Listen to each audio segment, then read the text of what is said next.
Assalamualaikum warahmatullahi wabarakatuh. Alhamdulillahirabbil alamin. Assalatu wassalamu ala asyrafil anbiya'i wal mursalin sayidina Muhammadin wa ala alihi washabbihi ajmain. Amma ba'du. Sahabat-sahabat budiman, sekarang ini sore hari ya, jadi lari-lari sore sambil membahas sedikit pertanyaan dari beberapa subscriber ya. Jadi ada beberapa subscriber saya ini sudah 2-3 orang yang bertanya ya, namun baru sekarang bisa saya berikan jawabannya karena kesibukan kegiatan ya, di kampus. Nah kebetulan ini sore kita lari sore lah, atau jalan-jalan sore sekedar olahraga ringan. Saya ingin memberikan jawaban tersebut. Jadi sahabat-sahabat budiman itu, subscriber itu pertanyaannya tentang perceraian. Jadi ceritanya sudah 2-3 orang yang menanyakan bahwa bagaimana tanggung jawab mantan suami apabila sudah cerai dengan istri ya. Bahkan ada yang sempat memberikan statement pernyataan bahwa apakah mantan suami yang tidak memberikan nafkah itu bisa dilaporkan sebagai perbuatan penelantaran keluarga. Nah, tentu kalau penelantaran keluarga sudah masuk ranah pidana ya. Seperti itu sahabatku. Nah di sini penanya ini subscriber bertanya ya, meminta penjelasan secara simpel sederhana. Nah, saya akan memberikan penjelasan sederhana tapi ya sambil menikmati alam ya. Alam ya, santai aja ya ini sambil menikmati alam. Inilah alam desa saya. Desa Undamenda, Kecamatan Wondolaka, Kabupaten Kolaka. Itu ya sahabatku ya, jadi sambil memberikan jawaban kita juga berolahraga. Saya ini lari-lari kecil ini ya. Baik, kita langsung saja.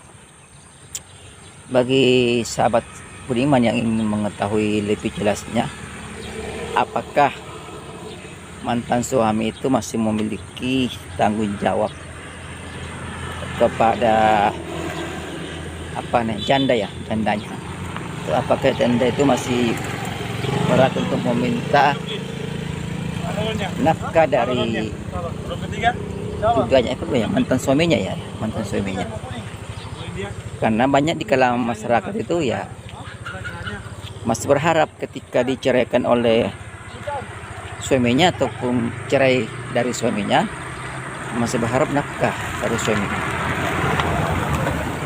Saya kira ini argumen yang mungkin ya bagi saya pribadi sedikit ya mungkin kurang informasi sehingga bisa mengambil kesimpulan seperti ini. Lantas bagaimana ya hukumnya?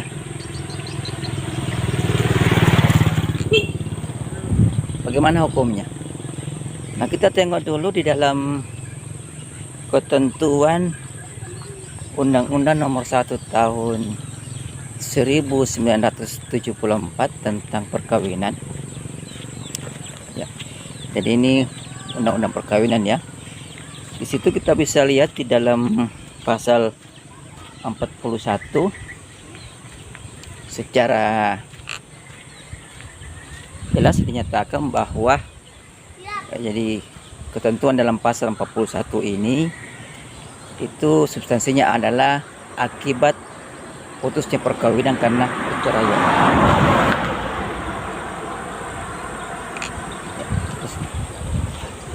Ada taman saya ini. Kita ke taman dulu ya sahabatku. Enak kalau ini lagi refreshing pikiran, kita sore-sore gini menginjak taman desa ini. Nah ini tugu ini sahabatku. Inilah tugu ya, tugu desa saya tercinta. Desa Una Mendak. Desa Una Mendak, Kecamatan Wondolako. Saya senangnya tuh kalau sore-sore ya di sini sambil mendengar arus arus sungai ini. Ini bendungan terasa dari sungai. Oke, kita lanjut sahabatku. Jadi dalam ketentuan pasal 41 Undang-Undang Nomor 1 Tahun 74 itu jelas dinyatakan bahwa akibat putusnya perkawinan karena perceraian itu ada dua ya. Jadi yang pertama akibatnya itu ya, karena ini ada dua poin A dan poin B ya, huruf A huruf B. Jadi pada pasal 41 huruf A itu menyatakan bahwa baik bapak atau ibu itu sama-sama memiliki tanggung jawab untuk mendidik, intinya tanggung jawab untuk mendidik dan mengasuh anak-anak mereka ya. Jadi tanggung jawab untuk mendidik mengasuh anak-anak mereka itu ya, itu ada kepada kedua belah pihak, ada pada bapak, ada pada ibu. Itu semata-mata didasarkan kepada asas kepentingan terbaik bagi anak. Jadi dalam dunia anak itu kita kenal istilah prinsip kepentingan terbaik bagi anak. Jadi selama tidak bertentangan dengan kepentingan terbaik bagi anak, maka kedua belah pihak itu berkewajiban untuk mengasuh dan mendidik anak-anak mereka. Gitu ya sahabatku. Nah, di dalam ketentuan itu pula dinyatakan bahwa apabila ada pertentangan tentang pengasuhan atau mendidik ya, baik pengasuhan maupun pendidikan dari bapak ibu, maka pengadilan itu diberikan kewenangan untuk menentukan atau memberikan keputusan siapa yang akan diberikan hak untuk mendidik dan mengasuh. Ini saya baru masuk anak ya, belum janda. Janda nanti kita bahas sebentar. Begitu ya sahabatku. Nah, selanjutnya di huruf B. Di huruf B dinyatakan bahwa jadi pasal 41 huruf B. Sebentar. Nah, kemudian di huruf B pasal 41 Undang-Undang Nomor 1 Tahun 74 tentang perkawinan. Di situ juga yang jelas nyatakan bahwa biaya pengasuhan maupun mendidik anak itu dibebankan kepada bapak atau ayah. Jadi undang-undang sudah memberikan ketetapan bahwa yang membiayai anak ya, pasca perceraian, dari setelah perceraian tentunya ya, pasca perceraian itu adalah bapak. Namun kemudian dilanjutkan bahwa apabila bapak tidak sanggup untuk menanggung sendiri biaya anak, biaya hidup dan sebagainya, maka istri atau mantan istri dapat ikut menanggung biaya tersebut.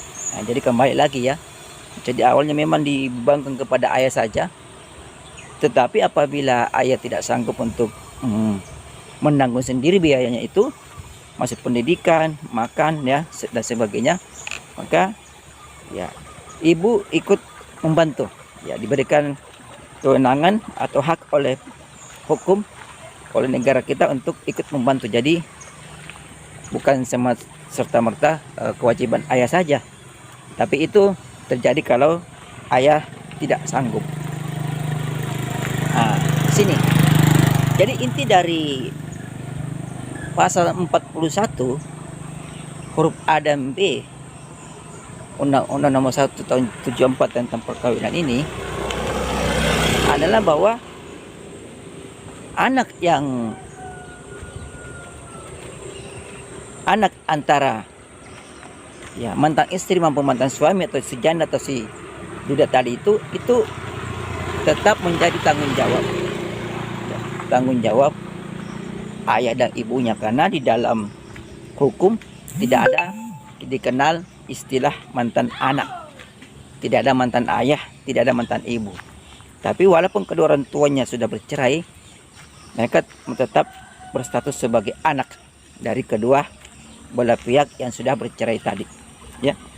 Jadi tidak ada mantan. Makanya undang-undang memberikan penegasan bahwa tanggung jawabnya itu masih ada kepada mereka berdua. Nah, kembali kepada pertanyaan dari salah satu subscriber tadi yang sudah bertanya, mungkin sudah 2-3 hari bertanya, ini baru saya bisa jawab ya hari ini. Jadi kembali kepada pertanyaannya, apakah ada hak janda atau mantan istri untuk meminta nafkah kepada mantan suaminya? Dari sini sudah jelas bahwa ketentuan pasal 41 huruf A dan B itu tidak menjelaskan, tidak menetapkan nafkah dari mantan istri atau janda, ya. Jadi ketika terjadi perceraian, ketika perkawinan putus karena perceraian, maka yang diurus itu, yang diatur oleh hukum kita itu hanyalah hak-hak anak, bukan lagi hak-hak janda, ya. Dengan kata lain bahwa mantan suami itu sudah tidak punya lagi kewajiban untuk menafkahi mantan istrinya, ya, atau menafkahi jandanya, ya, kecuali mungkin janda lain. Tapi kalau menafkahi janda dalam tanda kutip mantan istrinya, ya kan sudah mantan, bukan lagi istri, sehingga tidak ada lagi hubungan hukum antara mereka berdua. Jadi yang ada itu adalah hubungan hukum antara anak dan ayah tadi. Hubungan hukum antara mantan suami dan mantan istri sudah putus, karena perkawinannya juga sudah putus, sehingga tidak ada kewajiban bagi mantan suami untuk menafkahi mantan istrinya. Nah, itu ketentuan dalam pasal 41 huruf A dan B, ya. Undang-Undang Nomor 1 Tahun 74 tentang perkawinan. Nah, kalau sudah begitu, maka tidak ada indikasi bahwa mantan suami itu melakukan penelantaran kepada mantan istrinya. Jadi tidak bisa dibawa ke ranah hukum bahwa mantan suami sudah melakukan penelantaran kepada mantan istrinya, ya. Kalau masih berstatus istri, ya boleh saja, karena kalau berstatus istri berarti istri itu punya hak untuk dinafkahi oleh suaminya, dan suaminya berkewajiban untuk menafkahi istrinya. Ketika kewajiban itu tidak dijalankan, maka disinilah terjadi penelantaran. Tetapi ketika sudah cerai, tentu hak dan kewajiban tersebut putus di antara keduanya, ya. Nah, beda soal kalau si mantan suami tadi itu tidak mau menafkahi anaknya. Nah, disinilah baru bisa masuk dalam ranah penelantaran, ya, penelantaran keluarga. Kalau si mantan suami tadi tidak mau menafkahi anak-anaknya. Jadi intinya, kesimpulannya adalah bahwa, ya, penelantaran kepada mantan istri itu tidak ada dan tidak bisa dibawa ke ranah hukum pidana.